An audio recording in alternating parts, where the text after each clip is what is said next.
Hi, everyone. Ahmed, how are you? Hey, Shamala.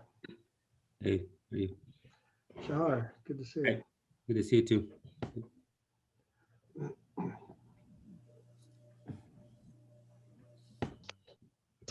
Want to wait another minute or so and then we'll get started?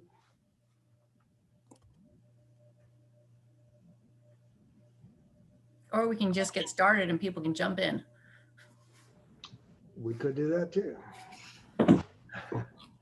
It looks like a number of jumping in now, and when it tapers off a little bit, I'll get started. Notice my background picture today. Anticipation of the flowers are going to come after the rain. So that was kind of a springy thing to post.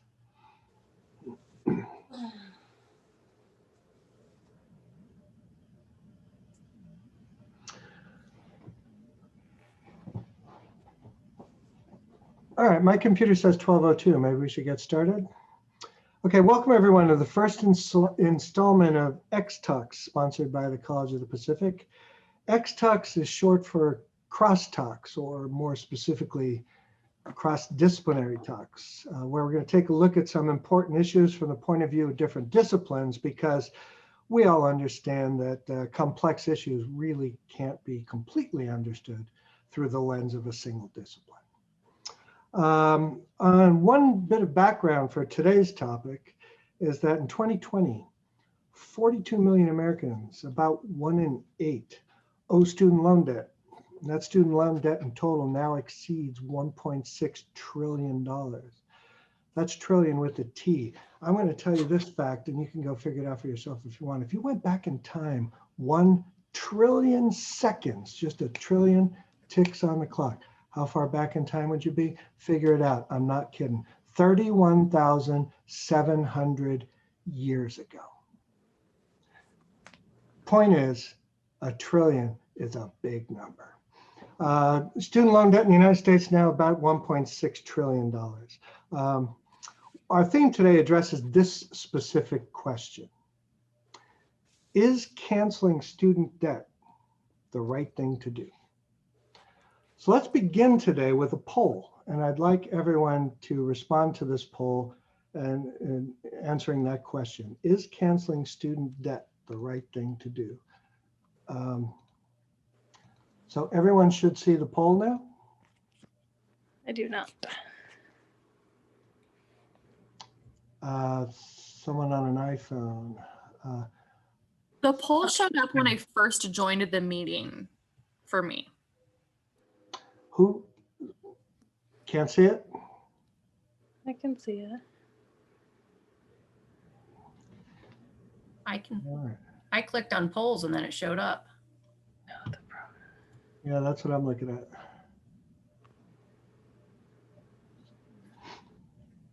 I was the same as Caitlin. It was there when I joined and I already answered. Oh.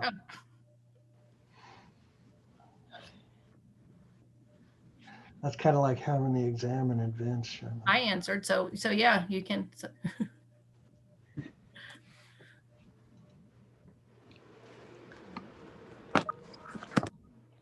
Yeah, I just answered too. So it. All right, does anyone need more time?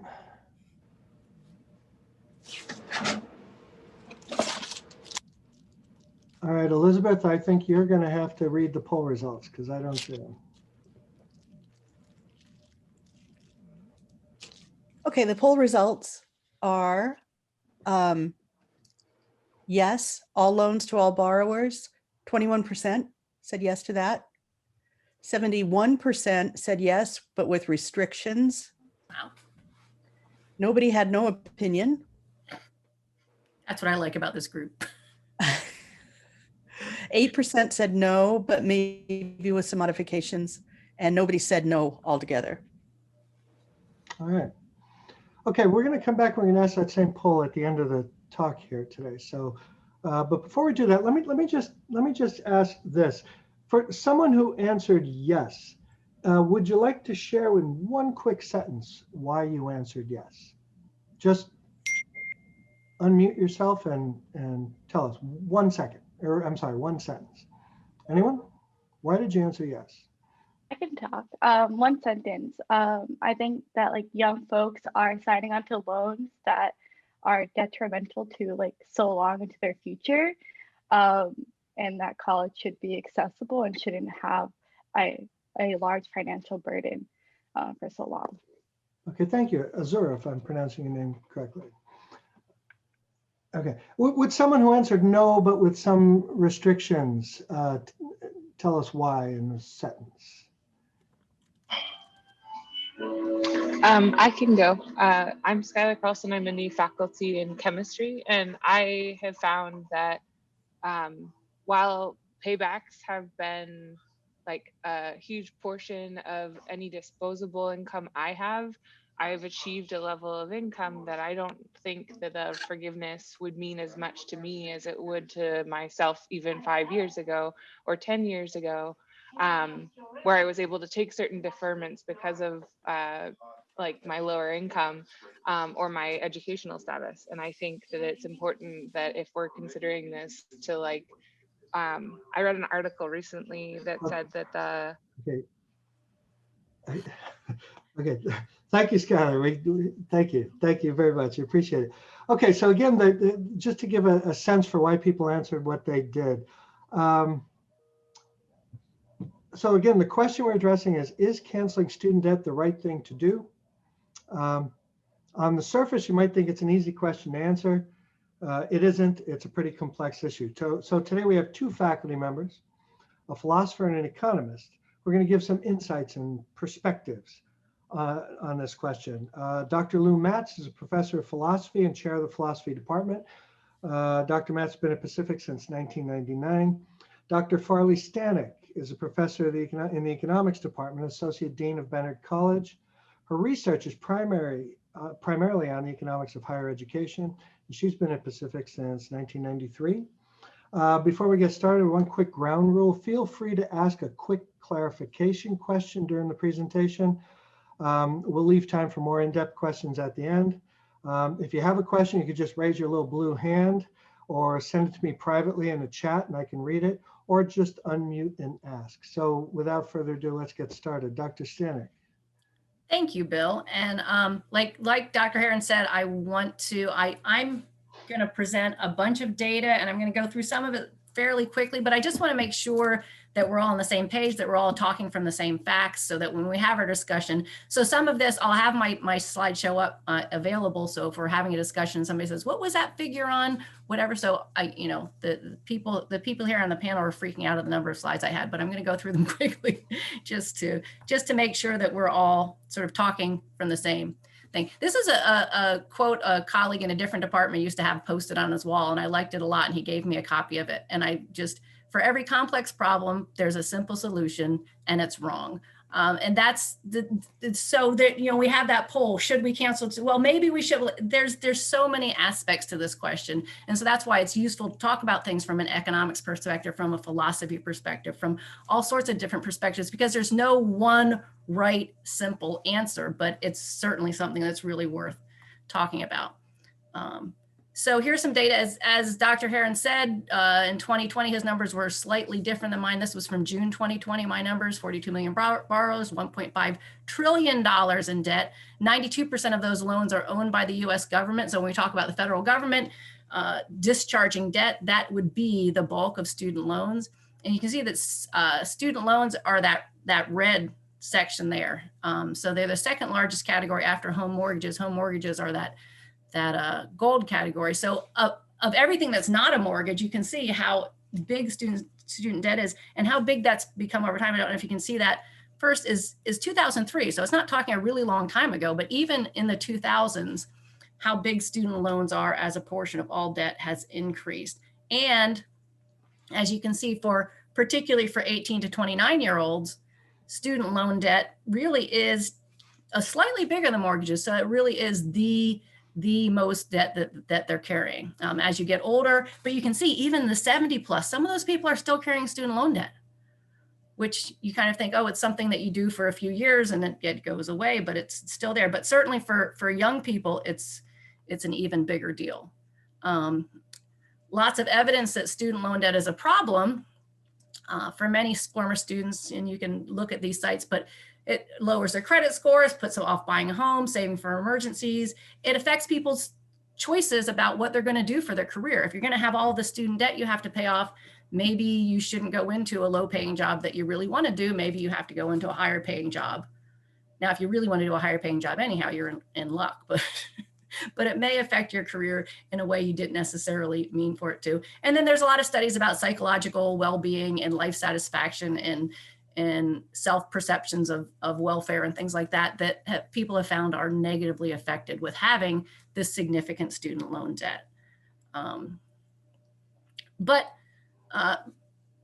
we do that because, you know, college is more expensive. People are taking out more loans because college is more expensive and you can see this is the increase in tuition. And if you see, it's like from 63 to 73 to 83, it's all kind of staying the same. So when you talk about those boomers, you know, that's not me. Those boomers that are a year older than me, they, you know, the college stayed pretty constant. It wasn't until the early 80s we start to see this little increase. And then it really starts to go up. And even if you think, oh, well, incomes are going up too, you can see down here that even tuition as a share of median household income is getting bigger. It's more expensive. So when somebody who's 65 years old says, oh, well, back in my day, I just worked at McDonald's and I put myself through college. You can't do that anymore. You can't work minimum wage and put yourself through college anymore. There's one statistic I didn't put here, but you used to be able to actually work minimum wage for a 15-week summer and it would pay the average college tuition back in 1965. That doesn't happen anymore, in case you need me to tell you that. So it is a different landscape. So yeah, loans are more prevalent. Here's trends in student debt for bachelor degree recipients. You can see this number, if you can't see, that's 1996. So over the last 20 years, the share of students with debt has gone up from 58% to 69%. So college is getting more expensive. More people are borrowing. I did want to point out, we're mostly talking about undergraduate loans here because we're doing that here. But I did want to point out that when you talk about those really big loans, those often are people that have graduate degrees, professional degrees, and they may be making a lot of money also. So maybe we don't feel as bad about that. So I don't know, maybe we do. We'll get to those issues. But even for bachelor's degree recipients, the average loan is fairly large. But it's not like they don't get something. So if we're saying like, well, so what? You borrow for a car, you borrow for a house, why not borrow for an education, right? I mean, you could pay, what was that average loan there? You could pay $25,000 for a decent car, or you could pay $25,000 for an education that is going to benefit you for the rest. So if you can see the green line is if you have a bachelor's degree or more, and these are 2-year college or high school graduate, you can see there is, and that's just 1 year. And if you have that increase in earnings year after year after year, then you might be saying, so you got $25,000 in debt.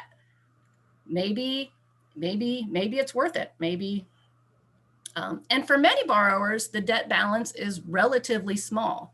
Again, I don't know if you can see these numbers, but this says less than $5,000. 17% of people with student loans owe less than $5,000, and another 17 owe less than between 5 and 10. So 34% of borrowers, just over a third of borrowers, owe less than $10,000.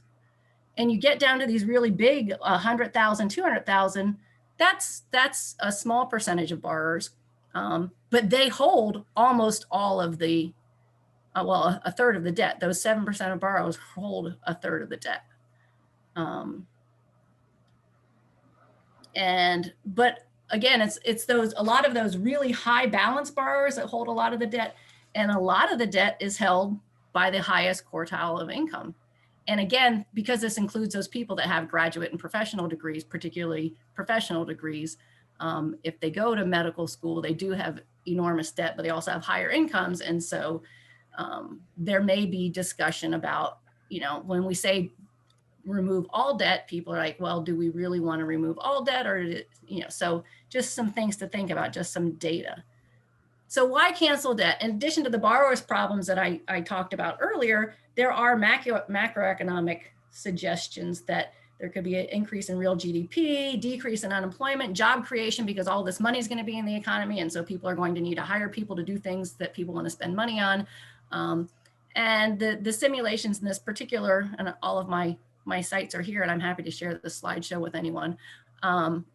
The saying we could get this macroeconomic expansion and it won't come at a significant inflationary cost. Or necessarily a very big increase in the budget deficit.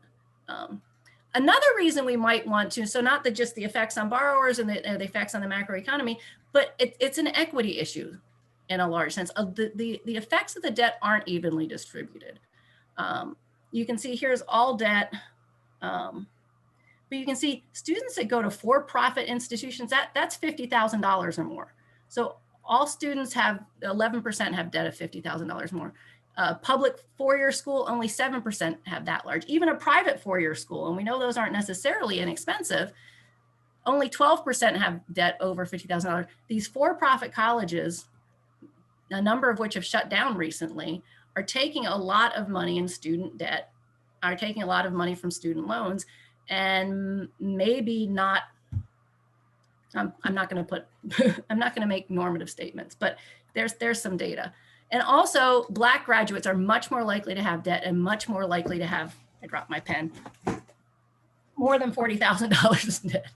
So you can see that the white, white graduates, 10% have over 50,000, 21% of Black graduates have over $50,000 in debt.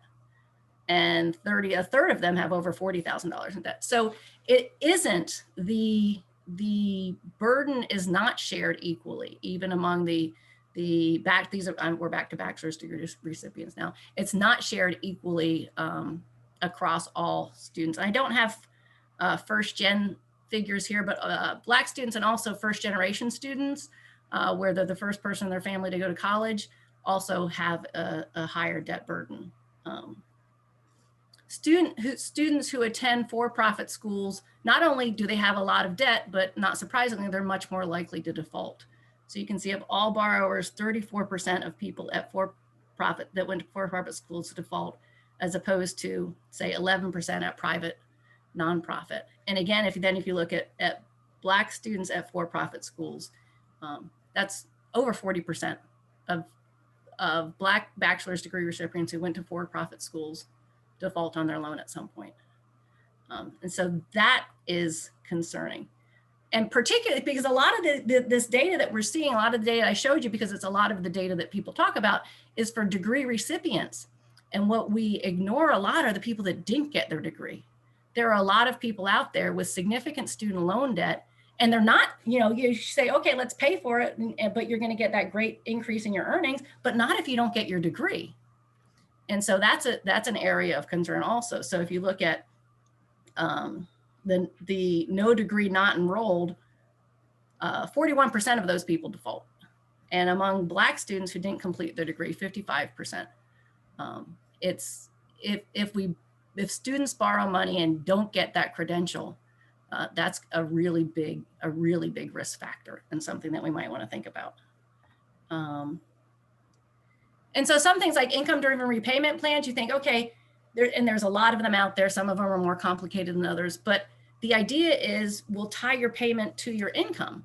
And so if you have a low income, you don't have to pay very much.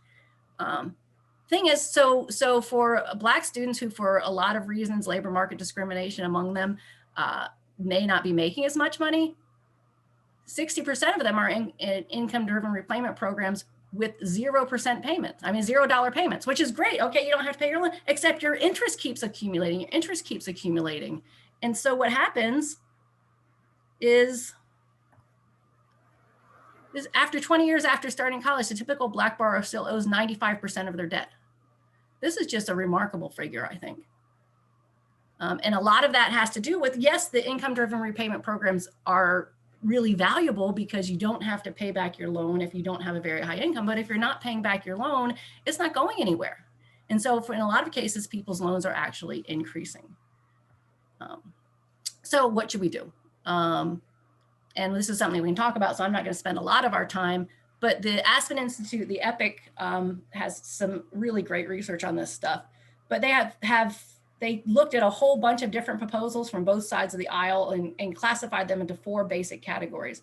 One would be reforming the IDRs, the income-driven repayment programs, to make them much more simple, much more streamlined, automatically enrolling people in them, because now it can get complicated and there are hoops, and then you think you're eligible and then you're not. Targeted cancellation, which is saying, it's these low-income borrowers and these first-gen students and these Black students that maybe we should make sure that we're just canceling it for people that really need it. But that can get complicated because how do you parse that, and who needs, and somebody may not need now, but then suddenly need. Or one of the most popular ones is some type of capped cancellation. So we're not going to cancel everybo's debt. If you have 100,000 debt because you got this hugely expensive education that's really paying off for you, maybe we're not going to. But 10,000 has been floated as a Biden plan. Warren had been suggesting 50,000, or just fully cancel everybody's debt. And some people that are advocating full cancellation of all debt also are advocating that the government purchase private debt. So not just cancel federal debt, but purchase the private debt and cancel that too. So there's a bunch, because I was going to say, here's a few major policy proposals, but there's so many, but they fall into these categories to sort of think about the sorts of things we could do. And just bringing back the thing on the left we already had there before, but just to point out that capped cancellation at 10,000 would completely eliminate debt for 34% of people, these people here. And you can see of the people that default, 66% of the defaulters have balances below $10,000 when they default. So a lot of the problem, even with a capped cancellation at 10,000, a capped cancellation at 40,000 would take care of 76% of all borrowers, and 96% of the people that default owe less than $40,000. So a lot of the problems we're seeing might be addressed with that. But then what? And this is, I think, a really, really important point that we need to keep thinking about. And that's why when I say there's no simple solution. Because what if we just cancel everyone's debt? Then what? Then everyone just gets debt again if we don't do anything to change the system. And then what? Do we keep canceling it over and over and over, like tax holidays? And then we get the whole moral hazard problem that I think Lou will talk about. But so we really need to, it has to be a 2-pronged system. And I like this thing from the Urban Institute, the Fixing the Federal Student Lending System, that really emphasizes that. Number one is the one I really want to emphasize, is to emphasize forward-looking and backward-looking policies that make sense together. We can't just necessarily do something in a vacuum. We have to say, moving forward, let's cancel these. I mean, looking backward, let's cancel these debts to help people out and get them on a level playing field. But moving forward, let's do things so that we don't find ourselves in this situation again. So if for-profit schools are not getting people degrees and taking a huge amount of the loan money, maybe we should consider what we're doing about that. Or if we're concerned about these complex income-driven repayment plans that, or we'll forgive your loan if you do this, or we'll forgive your loan if you do that. Yeah, this is my last slide, Bill, I promise. But one thing that you may have heard about in the recent years, the loan forgiveness for public service program, when it has been going on, and then when people finally submitted their things, I don't have the data here, but it's like 30,000 people who were eligible for loan forgiveness for public service submitted for their thing, and there's like, no. I think 100 out of 30,000 actually were approved. 30,000 people thought they were doing jobs that were going to get their loans forgiven, and the DeVos Education Department said no. And then they all appealed, and it's still like 99% of them were denied. It's just so complicated. So rather than say, take these loans and then we'll let you forgive them sometime, give more in grants and just don't bother with that if that's how we're going to do it. So anyhow, just some ideas out there.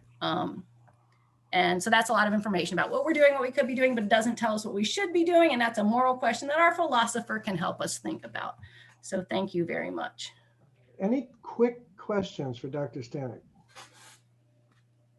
Quick questions? I don't see any. So let's turn the floor over to Dr. Matz. Lou? You're muted. I'm muted. Okay. There you go. Thanks everyone for being here. Farley, thanks for putting together that really informative presentation. I learned a lot. And it's important for philosophers to have facts when presenting different kinds of moral positions on a topic. So contrary to what some people might believe about the field of philosophy, and particularly ethics and moral philosophy, you can't reason morally well without having a accurate factual foundation of whatever it is you're talking about. So what I want to do, and let's see, let me share my screen. Everybody can see that? Just to make sure. Okay, so I want to first begin by just explaining how this topic is what philosophers would technically call a moral problem or a moral dilemma. So moral problems, and Dr. Staniec mentioned this at the beginning, or alluded to this, but moral problems are ones where compelling reasons to support different moral conclusions based on different assumptions about either the priority of conflicting moral values or sometimes on differing interpretations of a shared value. So just to simplify that, a moral problem is one in which people can have reasonable principled differences of opinion. And typically those differences of opinion are based on either conflicting moral values or moral goods, or on a different interpretation of a shared moral value. So in looking at this question of college debt cancellation, I see this as a moral problem based primarily on conflicting realities within the moral values of fairness and social justice. So those are going to be the two moral values through which I am going to pose arguments for debt cancellation and arguments against. Moral principles of fairness and social justice. So let's look at some arguments against debt cancellation. And just as I do in my classes, my goal's not really to offer my opinion about what I think the best policy should be, but rather to get you to think about the topic in more complex moral ways and certain moral questions that may not have occurred to you. Okay, so here's argument number one against debt cancellation. And as Dr. Staniec mentioned, there are different positions to take on debt cancellation, whether it's full debt or partial debt or whatnot. But I'm just going to talk about the two broad positions of arguments to cancel debt or not to. So here's number one argument. Seems pretty direct. That canceling debt would be unfair to the students or families who have paid back their loans. So, the argument is the borrowers who have paid back their loans have had to make financial sacrifices to do so. And wouldn't it be unfair to those who have fulfilled their contractual and legal obligations? Wouldn't it be unfair to them to cancel debt for others? After all, everyone presumably voluntarily agreed to take on the debt. So that would be argument number one. Argument number two is really a counterfactual, but I think it's important. Wouldn't debt cancellation be unfair to those students who did not attend college because they did not want to risk taking out large loans, but they would have done so had there been a debt cancellation program? So it's interesting. I was talking to my mom about my presentation over the weekend, and this was the case for her. She grew up in a very poor Italian-Polish family, and she didn't go to college until the late 70s because her family, they just didn't think they could afford college, and they didn't know much about loans. And so she would be one of this counterfactual population, presumably from lower economic backgrounds, that it would be unfair to them too, because they didn't have the advantage that others who thought they could take on the risk did. Argument number 3. And I've kind of presented these in terms of, I think, the stronger or weaker arguments. But the third argument is just, it's simply a moral legalistic one, we would call it.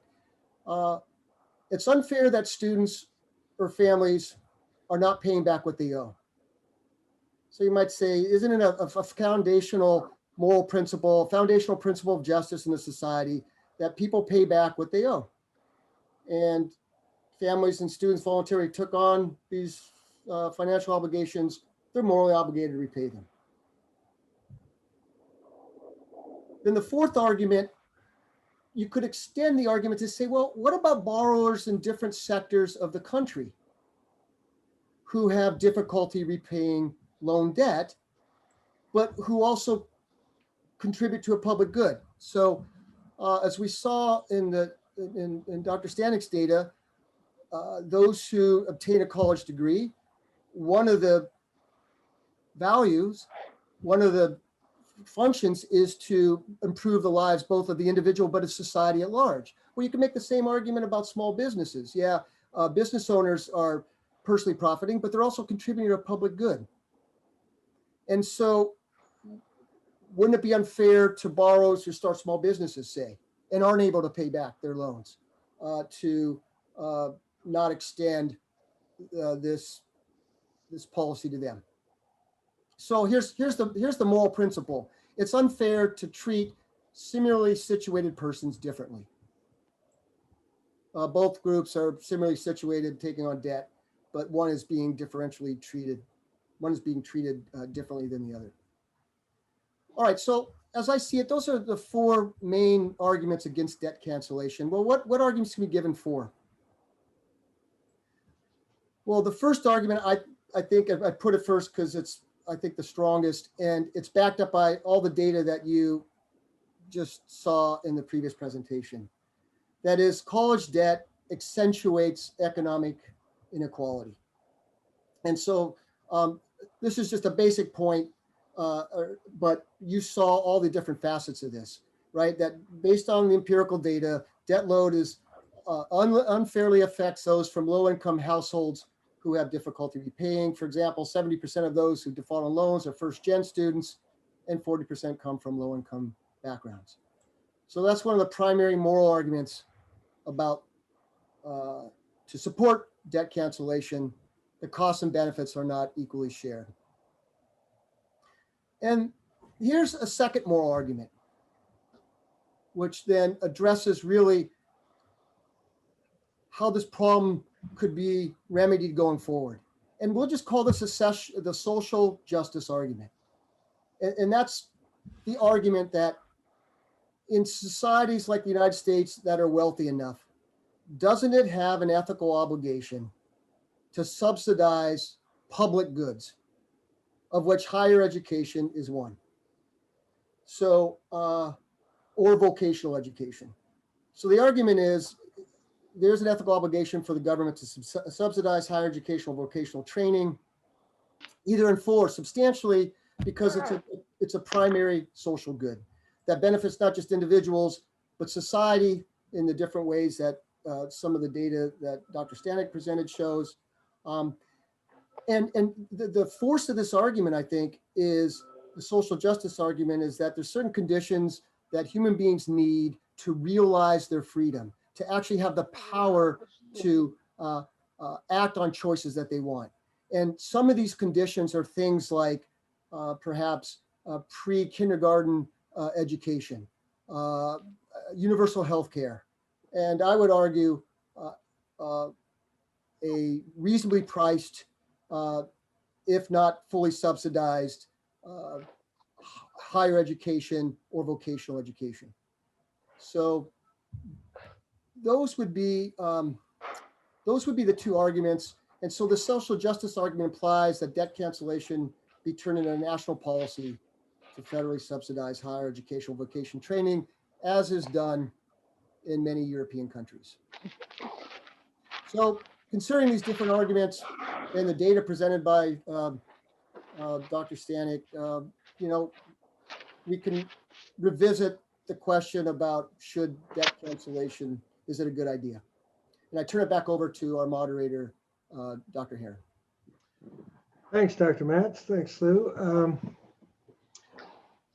Interesting food for thought. I'd like to open up the floor to questions now. If anybody has them, please feel free to either unmute and ask or raise your blue little hand. Or if you want to type a question to me, I'll be happy to share it with the audience. Yeah, just a comment rather than a question. So one of the arguments against canceling student debt is that it's a regressive policy. So you're basically helping those people who are overall, on average, on the higher end of the income distribution. And then the question is, well, would that 1.5 trillion, 1 trillion, if we're looking at overall income inequality for the entire society, would that money be better spent?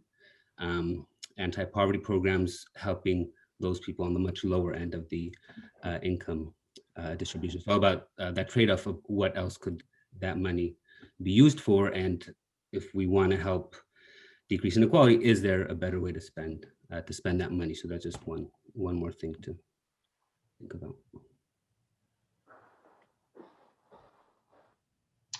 Others, please don't be shy. Dr. King. So one downside of, let's say, a free education, you know, so canceling debt and leaving it so it's cancelled forever, is that then you run the risk of students not having any skin in the game, right? So, you know, you're responsible for your education is being paid, but, you know, you could be a continual student effectively, right? You could easily do that. And so in European countries, so for example, England, when I grew up, right, my education was free. And I didn't pay a penny. And in fact, the government paid my parents to send me, because the government also pays your living expenses as well. But here's the thing, and then under that system, it was extremely restrictive. I mean, you had to have like the top grades in order to get into university. So when you had that free education, it was very exclusive. And then that goes to the point that Shah's making, that maybe, you know, it's going to accentuate some inequalities.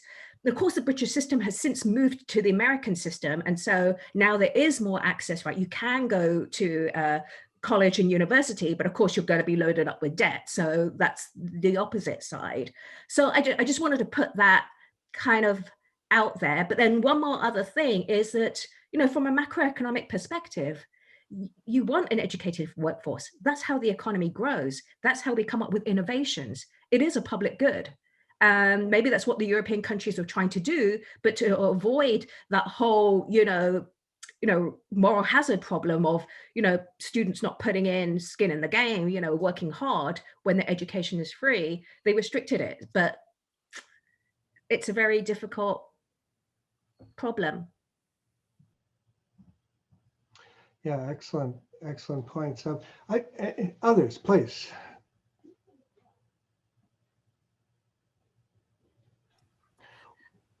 Dr. Cutler. Sorry, I was just going to say obligatory PSA from Caitlin in the financial aid office. I offer student loan repayment consultation meetings with students. I send out emails to all the graduating students, you know, when we do get to that time. But if you are a student, or if you know students who are struggling with figuring out the whole student loan repayment thing, send them my way. Happy to help.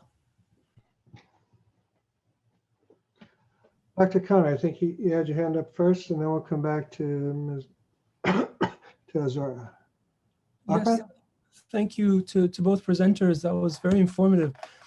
So my training is in social anthropology, and you know, we have a different perspective on this somewhat. I mean, a lot of it accords with what has been said, especially with the sort of injustice issues that were raised by both Professor Staniec and Professor Matz. But also we tend to look at debt as a historical development and a phenomenon, and sort of where it comes from and what it does in terms of inequality and social structures. And so I wonder if anyone here has looked at the history of debt, where it actually, who invented it, where it comes from. And I think if you look at, historically, it tends to come with money, and not most societies were not monetized societies historically. Money and debt kind of develop alongside each other and usually involve the increasing power of the top classes, usually through processes of what we call in anthropology primitive accumulation. That is, they're taking the land of peasants and they're throwing people off the land, or they're enslaving people. So debt has this really bloody history of power, actually. And I think it would help to look at that from in the US perspective, in whose interest does the debt structure exist, and who has power to decide over people's lives, by indebting them. So I think, I guess what I'm saying is we have to have sort of a class analysis of this and a historical analysis as well. So I'll stop there. I mean, that sounds like it adds another dimension to the moral questions that you posed. Do you want to respond to that? Or either of you? Well, it does seem like those institutions or individuals that are likely to benefit from moral hazard are the very ones that have the most power to create legislation. So, I mean, I maybe I'm wrong about this, but like you think about the economic downturn in 2008 and the banks that were too big to fail. Well, I mean, it seems like from what I understand, the policies in tax law really had supported, the wealthy class and not, the small person. So I think to Ahmed's point, I mean, there is this Marxist, and I think it's legitimate to refer to Marx. There's this Marxist frame we can use to say, hey, look at, the rules are made by the wealthy, and they perpetuate inequality and oppression of those who don't have wealth and power. I know that's a broad statement, but it could be filled in with details. But would that be fair to say, Ahmad? That's what I was thinking about when you were talking about the social anthropological perspective. Yeah, and in particular, you're correct in saying that it is a Marxist perspective for sure. Yeah, within anthropology and history. Azura, I believe you had your hand up before. You still there? Yeah, sorry, my internet is a little spotty. No problem. So I'm actually, I have a question, and then I also am with an organization. So last night I was actually in a meeting with this organization, Student Action, where we are making mass phone calls for free tuition and canceling student debt for all. So if you are a student on this call and interested, I can drop the link for our mass call on February 16th so I can drop that in there. And if you have any questions, I can also drop in my email for getting involved with Student Action. But I guess a question that I am posing is, when looking at the statistics of how Black students have higher debt and only canceling $10,000, how that wouldn't really make much of an impact for those Black youth that have, or not even youth, but adults as well, that have large amounts of debt. I guess another looking at that and the social aspect and the philosophical, philosophy as well, would be if students aren't attending college because they're going to be racking up a large sum of debt, how could this be a long-term impact? So there is free college for all, or there is cancellation for students that are going to college and racking up that large student debt. How could this be, I guess, long-term rather than a one-time canceling debt on smaller sums? Okay, good points, excellent points. Others, please. Yeah, and I think that's sort of what the Urban Institute that I was talking about at the end is, that we really can't just say, okay, let's cancel debt now, because that's not going to help in the future if we don't fundamentally change the structure of what we're doing. So how are people getting in debt, and who is getting in debt, and how is it that some people have not paid down their debt after 20 years. And a slide I didn't have here because I already had too many, but something from the Fed about transition to serious delinquency, 90-day delinquency, and the age of people transitioning into serious delinquency on student loans, the highest age profile thing was people 40 to 50 years old. So the 18 to 29-year-olds were not really the ones defaulting as much. They were actually the lowest line, and it was the 40 to 50-year-olds. And I think it's these people that just cannot get out of their debt, and it just doesn't go away. And then they finally default because it's never going to. But also, just real quick about the people in power making the rules and the student loan debt historically, and I think this is changing, or it's one of the proposals, but I think it's a good one. Student loan debt has historically been one of the few things you can't discharge in bankruptcy. So you can go bankrupt, declare bankruptcy, and get rid of all your other loans, even if you were just bilking people and doing all sorts of stuff, and all that's forgiven, but not student loans, which is, I think, ridiculous. I get there's no collateral and whatever, but I'll stop. But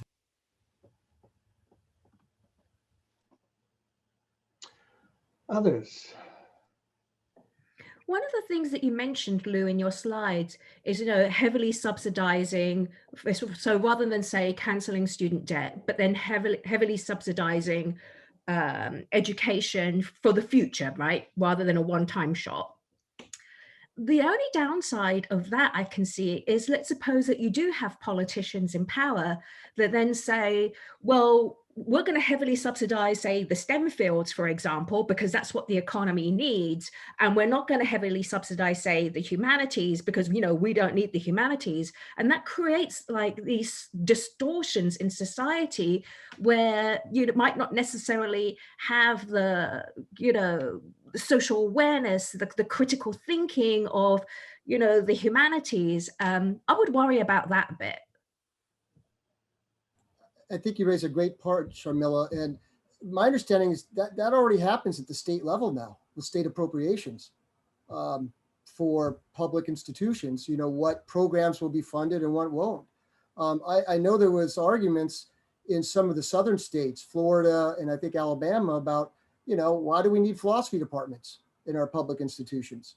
Why not have more vocational training? How is that, going back to your experience in England, how is that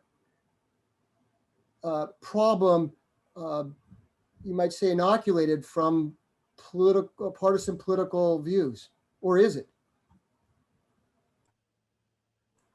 Well, the #1 degree for British civil servants is PPE, which is political, politics and philosophy. Yeah, I'm just asking. I think it's part of the system. So it's part of the system, right? The humanities, right? So it's just very different here in the United States. Your question's well taken. But that's not a way of, that doesn't imply there's not ways to figure that out and to try to, prevent those kinds of ideologies from affecting funding. I'd much rather have that problem than the problem we have now in terms of a social justice point of view. Other folks, please. It's a good conversation. If I could, I'd like to pose a thought based on something Sharmila said earlier, when she mentioned that in the UK, the government subsidizes basically the entirety of higher education, including room and board and so forth. I wonder, because in the United States here, whether it's correct or not, most employers use completing a degree as a signal that you're somehow separating yourself from the pack. And Farley's data showed that in terms of lifetime earnings. I can't help, I wonder what would happen if we canceled all debt and government here did similar things to what's done in the UK. Would that demean the value of a bachelor's degree if it becomes more commonly achieved? And would the screening mechanism that employers use switch to something else? So essentially it wouldn't solve the higher education problem, but it would just move it somewhere else. Just a thought. I have a question based off of that standpoint. Making a bachelor's degree like making a bachelor's degree less worthy because more people are getting it is a little like confusing to me, because a high percent of students that aren't getting those degrees are students of color because they can't afford it. So I guess like that would be like, I guess I'm thinking about like, is this like because of institutionalized racism and because of like systems put in place that are allowing students to go into college, and like even looking at it at a standpoint of like lower education, like in elementary school where students are having like less value, their education isn't as worthy as like students in other areas because of their zip code. I don't know, I'm just thinking about like, why are we like, it's hard to put into words, but it's like this elitist standpoint of like, if more people are getting it, why is it demeaning when it's mainly people of color that are able to get it because of affordability? I'm not saying I'm agreeing with this. I'm just saying this is a risk of something happening. But yeah, the point is well taken. My point was simply that if this is used by if higher education is used as some signaling device, does that, first of all, that signal may be wrong. But if it's used as a signaling device and then that signaling device essentially goes away, what happens next? And I just don't know. I mean, I think Bill, you know, your point is well taken. The traditional spent signaling model is basically says something serves as a signal if it's more costly for you to get it, whether or not it actually, you know, a college degree makes you more productive, and sort of, you know, historically in the institutional racism, like, you know, ignoring things, we used to say, oh, well, it's less costly if you're more able, not really bringing to the forefront these credit constraints and the fact that some people simply can't, and they actually are more able and they can't invest in the signal. And it's sort of that model. And when I talk about this in class, I'm like, yep. So maybe if we do make college more affordable and accessible, you won't be able to say, you know, that only people, but it's not just keeping out people who are less able, it's keeping out people who just can't pay. And so yeah, we probably will have to come up with a different signal. That doesn't mean that people still won't get rewarded for, because I do think there is a productivity value to college degree in addition to the screening value, but we may have to come up with a different signal because this one is biased. I agree. Couldn't agree more. That brings up another thought I had. I read this some time ago and I can't remember where or who said it, but it goes to this idea, another idea Sharmila brought up a little while ago about how, you know, STEM degrees, technology, computer coding, things like that seem to be most valuable right now. But you hear that from young people in their first jobs right out of college. If you talk to people who are now in the private sector, in the corporate world, even CEOs, they say the most important part of their degrees that they got in college were in the humanities. But that's something they don't realize until, you know, well into their careers. I mean, we've all done, as faculty members here, we all understand it. How do you convince people who have to go through that early stage in their careers that a humanities education will become more valuable to you in the future? That sounds like a whole different cross boundaries. Yeah, maybe it is. Maybe it is. Maybe it is. I just wanted to add. Well, it goes to the idea of subsidizing certain things. Right. Yeah. Just one point that is related, but you know, not the focus of our discussion per se, but it is the case that some employers now, and there's been this trend, and even important organizations of higher education, like the American Association of Colleges and Universities, which focuses on undergraduate education, that there's some employers now that really aren't giving much credence to an undergraduate degree and really are looking at actual skills, like what can you do? As well as some of these other skills, like can you work well with people? Are you respectful of diversity? And just, you know, just because you have a piece of paper that's expensive, and some have taken on a lot of debt to obtain, there's on the spot kinds of, screening.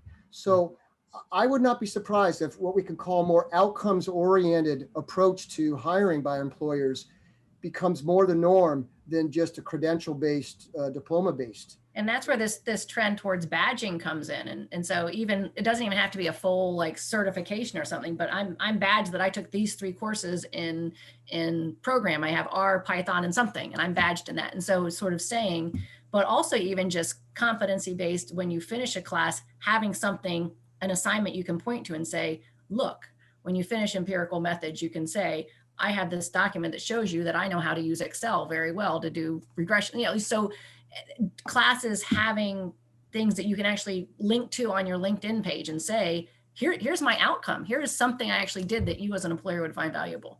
And I think we're going to see more of that and less of the sheepskin effect. Yeah. Yeah, related to that, a lot of studies that are sort of forecasting what the demand for college graduates is going to be a decade from now are saying that they want those humanities skills, the ability to think clearly and so forth, because they're going to teach you the specific things you need to know, whether it be coding, whatever, in the job. They want people who can learn. We're running out of time, and I do want to, before people have to run off to class, if we could just repeat the poll quickly and just compare the results. So Elizabeth, if you can share the poll with us again, can we do that?